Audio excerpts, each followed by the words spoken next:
Harry, welcome so much back to the show, 2014. We appreciate you guys being a sponsor, Captain Harry's Fishing Supply. But, you know, over here we talk about rigs and techniques.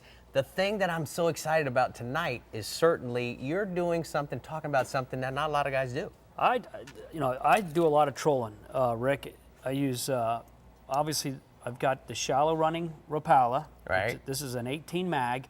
I use light leader. I use only 40-pound test leader. I only use probably about 4 feet of leader on that. And why I use the shallow lip is because the area that I fish in. The area that I fish in is around some of the smaller bridges that have, you know, shallow water, six feet deep or less. And I try to get the lure as close as I can to the bottom. I use a big lure to get normally your bigger snook, because that's what everybody obviously wants to catch, are the bigger ones. But it's a lure that just works. If I had a Rapala lure for every snook I caught, I'd have a lot of Rapala lures. That'd be awesome.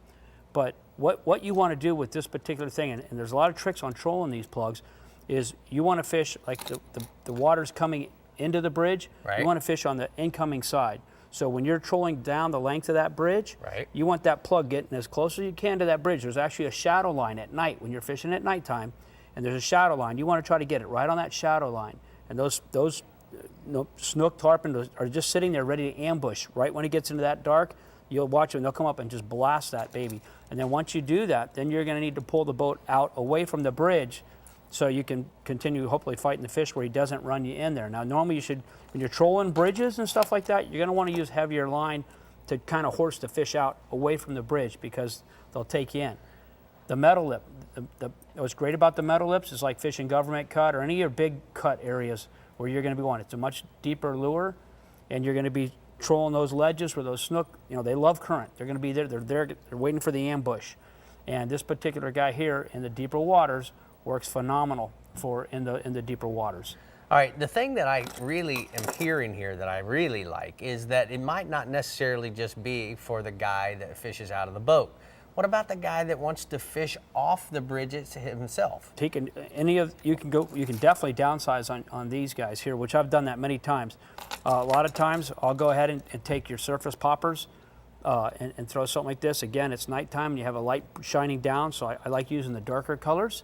Mm-hmm. And this guy right here, just pop it and it just does its thing, and the snook just loves something that's, you know, especially, you know, depending on the time of year, the mullet, when they're coming through, try to match the hatch, right, and it just works phenomenal. All right, so I see we got actually some type of knocker rig. This guy here is pretty cool. This is just something that I've used for a little while, and this is great for drifting around rocks and stuff like that. This lead here just literally slides across, and a lot of times your lead will snag and get tangled up. So that little bead and just going across, it just gives it a little bit. It just gives a little bit more of a bump. So when you're drifting, say government cut or haul over any of those areas, there's big boulders, and these things will slide right on over that, and a lot of times they just shake it a couple times, right, and they come right off, and you don't hang bottom as well.